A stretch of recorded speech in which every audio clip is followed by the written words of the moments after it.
সাত করে কি কৃষ্ণ বলি, কৃষ্ণ নামটি মধুময়। হে কৃষ্ণ করুণা সিন্ধু দীনবন্ধু দয়াময়।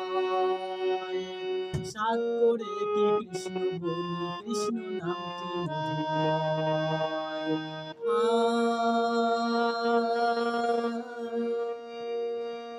প্রাণে কোনো কষ্ট হলে, প্রাণে কোনো কষ্ট হলে ডাকি কৃষ্ণ কৃষ্ণ বলে। প্রাণে কোনো কষ্ট হলে ডাকি কৃষ্ণ কৃষ্ণ বলে। কৃষ্ণ নামটি মনে হলে সকল জ্বালা দূরে রয়। কৃষ্ণ করুণা সিন্ধু দীনবন্ধু দয়াময়। সাত করে কি কৃষ্ণ বলি, কৃষ্ণ নামটি মধুময়।